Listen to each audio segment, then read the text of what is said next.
Hi అండి, అందరికి నమస్కారం అండి. అందరు ఎలా ఉన్నారండి?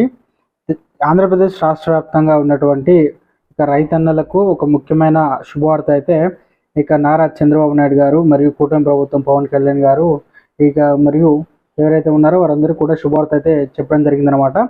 బడ్జెట్లో పథకాలు అయితే భారీగా కేటాయింపులు అయితే చేయడం జరిగిందనమాట. ఎంత పెంచారు, ఒక రైతుకు ఎంత లాభం వస్తుంది అనేది ఈ వీడియోలో వెళ్ళి పూర్తి ఇన్ఫర్మేషన్ అనేది తెలుసుకుందాం. వీడియో చూస్తున్న ప్రతి ఒక్కరు కూడా వీడియోని తప్పకుండా లైక్ చేయండి. చాలా మంది వీడియోస్ చూస్తున్నారు కానీ సబ్స్క్రైబ్ అయితే చేసుకోవడం. దయచేసి సబ్స్క్రైబ్ చేసుకోండి, సపోర్ట్ చేయండి. తోటి మిత్రులందరూ కూడా వీడియోని షేర్ చేయండి. వివరాలు కనుక వెళ్ళినట్లయితే తల్లికి వందనం, అన్నదాత సుఖీభవ పథకాలకు బడ్జెట్లో భారీ కేటాయింపులు. ఆంధ్రప్రదేశ్ రాష్ట్రం 2025-26 ఆర్థిక సంవత్సరానికి బడ్జెట్ ప్రవేశపెట్టింది. ప్రభుత్వం ఈ క్రమంలో సూపర్ 6 పథకాలకు భారీగా కేటాయింపులు అయితే చేసిందనమాట.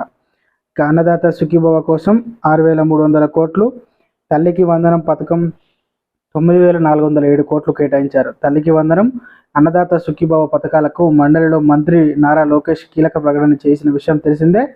ఏప్రిల్, మే మాసాల్లో తల్లికి వందనం, అన్నదాత సుఖీభవ పథకాలకు అమలు చేస్తున్నామని కౌన్సిల్స్ అయితే ఆంధ్రప్రదేశ్ రాష్ట్ర ప్రజలకు అదిరిపోయే శుభార్త కూడా చంద్రబాబు నాయుడు ప్రభుత్వం తాజాగా ఏపీ ప్రభుత్వం బడ్జెట్ ప్రవేశపెట్టింది. ఏపీ ఆర్థిక శాఖ మంత్రి కేశవ్ ఈ బడ్జెట్లో ఇవాళ అసెంబ్లీలో ప్రవేశపెట్టడం కూడా జరిగిందనమాట. ఈ సందర్భంగా ఈ ఏడాది నుంచి కొత్త పథకం అయితే అమలులోకి తీసుకురాబోతున్నారని ప్రకటన అయితే చేయడం జరిగిందనమాట మంత్రి పయ్యావుల కేశవ్. ఆంధ్రప్రదేశ్ రాష్ట్రంలో ప్రతి కుటుంబానికి నాణ్యమైన వైద్య సేవలు అందించేందుకు 25 లక్షల ఆరోగ్య బీమా పథకాన్ని కూడా అమల్లోకి తీసుకువస్తున్నట్లు వెల్లడించడం జరిగిందనమాట. అయితే ఇదిలా ఉండగా రైతు ఉన్నారో రైతులకు కూడా 20,000 రూపాయల చొప్పున ఎప్పుడు ఇస్తారు? ప్రతి రైతుకు ఏటా 20,000 రూపాయలు అయితే ఇస్తారనమాట. ఎలా ఇస్తారు? ఫుల్ డీటెయిల్స్ చూసుకున్నట్లయితే ఏపీ రైతులకు 20,000 రూపాయలు అందనున్నాయన్నమాట. రైతులకు అండగా నిలిచేందుకు కూటమి ప్రభుత్వం ఈ అద్భుతమైన స్కీమ్ను కూడా ప్రవేశపెట్టిందనమాట.